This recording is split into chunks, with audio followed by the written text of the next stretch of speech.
Yo, yo, yo, welcome to the show, where we are going to be talking about Garfield.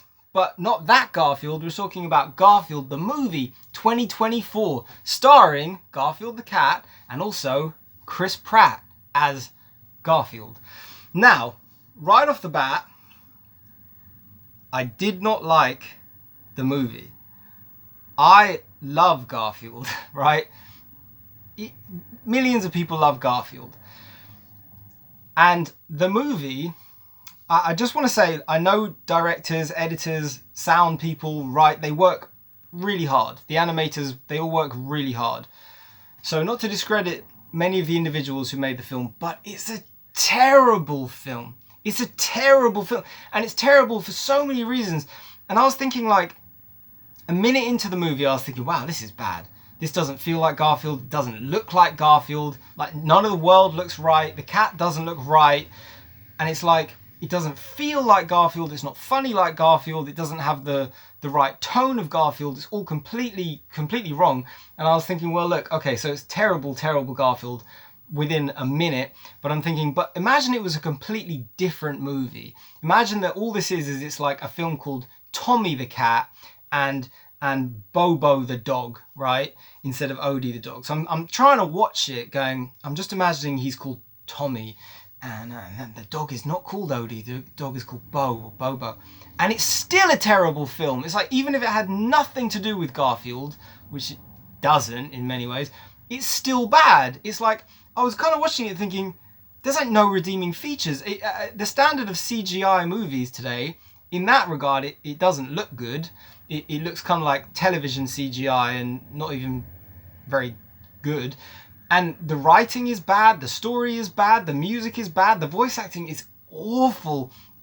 Chris Pratt is a terrible Garfield. He doesn't sound lazy, he doesn't sound like a cat. You know what I mean? I know Lorenzo Music did the voice here, Bill Murray did the voice later on. You don't have to be them, but you should sound not like yourself. I mean, not when you're Chris Pratt. I've got to say, this is 100% the feeling that I had watching the movie. It felt like, and I've read things that say this isn't the case, but this is how it feels, and it might be the case, because obviously the advertisers aren't going to tell you the truth if this is the truth. But what it feels like is, Mario came out, and it's like the highest grossing animated movie ever, and it sounded like the studio went, quick. We've got Garfield. We own Garfield, right? The studio who released the movie. We've got Garfield. We've got to get it out real fast, okay?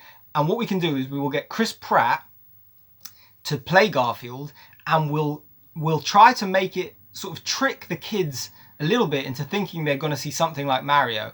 Because honestly, like within about 10 minutes, I was thinking, it looks like Garfield has a moustache. In the movie, it's like he's got a moustache. He's got a little yellow moustache. I'm like, Garfield doesn't have a moustache. But you know who has a moustache? Mario. And you know who else has this voice? Mario. And it's like, it's so bad that it just felt like they rushed it out to go, whilst the Mario hype is in, quick, do Garfield, we've got the license, get it out, animate it in like a month. I'm not saying that's how long it took, but that's how it feels, because it's not really exceptional in the animation. And it's just like, for something that's so funny, Garfield is very funny. You can just flip through the comic strips, 3 panels, and you'll laugh. If not everyone makes you laugh out loud, it don't take long to find ones that will. And the movie, it's like, this isn't funny. This isn't funny. I'll give you an idea of how completely off it is tonally. There's a moment in the movie when Garfield turns to camera and he says, by the way, I do my own stunts. And it's like, what kind of, if you know Garfield, what kind of scenario would Garfield be in for him to say that line? If you know the comic, you would know that for him to say, I do my own stunts, it would be like him rolling over in bed. That's the joke. Or it would be, he goes from the armrest of the sofa to the sofa cushion. He's like, by the way, I do my own stunts. Because he's a lazy cat. And he makes people laugh because they kind of, on some level, go, I wish I could be that cat, or there's a part of me that is that cat. But in the movie, when he says I do my own stunts, he's running across hundreds of drones and jumping onto the back of a high-speed train like an old Texas cowboy chase. And it's like, well, that's not funny because that's actually something that someone would do a stunt for. I get that it's a cartoon, but it's like, that's not that's not the right humor at all, and it's not funny. Like, who's going to laugh at it? It is quite bizarre. I sometimes think, do they test these? Who's actually laughing? I mean, Jim Davis, who's not a young man anymore, they put his name up as executive producer at the end, and I was thinking, really? Has he watched it? He didn't write it. He's not one of the 3 writers, and he's not a director, so I mean, to me, I was thinking he must be devastated as the creator of this to allow it to be turned into this kind of a movie. I've actually heard that he wrote some CGI straight-to-video movies, which I've never seen, but I'd be quite curious to see if they're more accurate, because this is just a terrible film. There's one thing I'm going to emphasize, which so all across the board, it's like a fail, because it fails to have any patience. It fails to take itself seriously when it needs to. It fails to even take its own joke seriously. There's a thing that happens stylistically nowadays where it's like they make films for kids, and the idea is like distract the kids. So if, say, the joke isn't funny, you quickly like, you sort of go, don't look here, look here. Don't, the left hand doesn't know what the right hand's doing, or the right hand distracts you like a magician. So it'll be like, simple thing, you've seen it 1,000 times in modern movies. Someone will say something like, overly seriously, they'll be like, well, I think this is serious. And then it cuts to someone going, oh my God, that was awkward. And it's like, therefore, just in case the serious bit didn't work, we've now removed any potential of it not working by having someone say that was awkward. And therefore, it's like, oh, now it's funny, isn't it? And the problem is it's like, you do that all the way through the film, and it's like, what are we supposed to feel? Are we ever supposed to feel tension? Are we ever supposed to laugh? Are we ever supposed to, like, it doesn't even hang on to the emotions it's trying to give you. There is one bit where it's like it's kind of a sentimental moment. But in the storyline, it introduces Garfield's father, his real father. And I don't mind that as a story in a movie. That's kind of a good idea of like the orphaned son, let's say, who thinks the parents aren't interested, and then finds out the father actually has been interested for all these years. That's pretty much the plot of the movie. But it's like, don't do it in Garfield, because what they're kind of saying is well, technically Garfield was adopted by John, and Garfield actually has all this heartache and pain going on because he feels like his real father abandoned him in an alley when he was a baby, and therefore it almost pushes this, it doesn't say this, but it's almost like saying maybe he's overweight and he eats so much because it's sort of like he's eating away his sadness and loneliness, and it's like, that's all kind of there. You can look into it if you want to, and it's like, that's the dumbest thing ever, because that's not the point. The point of Garfield is he's just a cat, and that's what cats do. They sleep all day and they eat when you put food in front of them. And I remember an old Garfield comic strip where he's in bed, he lifts the covers, he sees some food, he eats the food, he gets back in bed, and then the thought bubble says big day, and that kind of sums up the character. And it's you don't need to introduce this idea that there's like this sad father who misses him and has been trying to find his son. It's like, that's just so wrong for Garfield. I can't even begin to say how wrong it is. But again, I mean, even though I never would have, you know, if I was on that team, I'd be like, throw that story out immediately. That's not going to get into the movie. That is, it could still be done better than it's done, right? Because it's just not a good film. I'm going to mention the Peanuts movie, which is a great film. It's a really good film. The animated, you know, CGI Peanuts that was done a few years ago.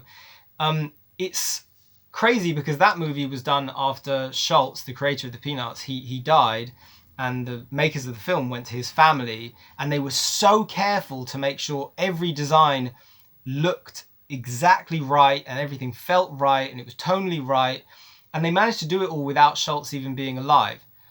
And this one, it's like, well, Jim Davis is alive, and it doesn't even look like Garfield. Like, honestly, I was thinking, it doesn't even look like him. Like, it's mad. I after having already seen the film, I saw something else with a friend, and he knows less of this orange cat. And he watched the trailer, and he said to me, watching the trailer, I can't quite remember how Garfield looked, but I know he didn't look like that. And I was like, oh, there you go. Anyway, look, I could go on and on. I was so frustrated by Chris Pratt as Garfield. I thought that was terrible. It might have made it a little bit more bearable if it had a better voice. It still wouldn't have made it good. But the whole thing of sticking celebrities into these movies and having them all play themselves and never change their voice is so offensive. And I have to say, it's genuinely offensive because there are voice actors desperate for work who are super talented. And just as an interesting contrast, earlier this week they released the original first 4 Transformers episodes into cinemas. And during the first episode, they showed you the voice actors performing their characters. So you got to see these actors play like 4 or 5 different characters at once, and every character a very unique and very different voice. And it's amazing to watch that because what you're watching is professionals, really professional people. Like to watch the cast of The Simpsons, where a lot of people don't know that, say, like Barney, Homer, Reverend Lovejoy, Moe, all these people are voiced by just one guy. And when you watch that Transformers film, you get to see how professional they are and how seriously they take their job. And to watch that and then watch the Garfield movie, where this guy, Chris Pratt, has been now in all these animated movies and he sounds exactly the same as he sounds in Guardians of the Galaxy and everything else, is like, that's not a professional. He's not doing his job. He's not even acting. He's just saying the words on the script. So it's just bad on every level. And to me, it's worse in animation because you can walk into a booth and say a crap line like the one in the trailer. You don't know pain, and Garfield says, "You've obviously never seen an Olive Garden without any breadsticks," which doesn't even make any sense. So, I mean, maybe it's in the comic somewhere and it makes sense, but it doesn't make sense and it's not funny. Certainly not the way it's delivered. But it's like you can say it in a second, but then the animators have to go away for like a month or a few weeks and animate your words. And it's like, if they're going to work for 2 weeks, can't you at least do a voice? Can't you put in that much work so it feels a bit more fair, that they're laboring over it for something? Anyway, I did not like it. It's terrible. It's terrible. I honestly left going, I kind of wish that didn't exist, because as part of the Garfield lore, I don't want to see a story about his abandonment. I just thought that's just not it. That's just a different story for a different character. It's not this one. I got no issue with a Garfield movie existing, but not this one. Anyway, there's plenty of Jim Davis's Garfield that exists. I know that the filmmakers and people don't like the idea that reviews like this go up. Maybe this review won't even be allowed to stay up. Who knows? I'm not trying to hurt the studio, because bad reviews can hurt them. And I always encourage people to make up their own mind. I saw it. Make up your own mind, you know. Check it out for yourself. But honestly, it's just not Garfield, and it's not good. All right, catch you guys later. Hope you're well. Bye-bye. Bye.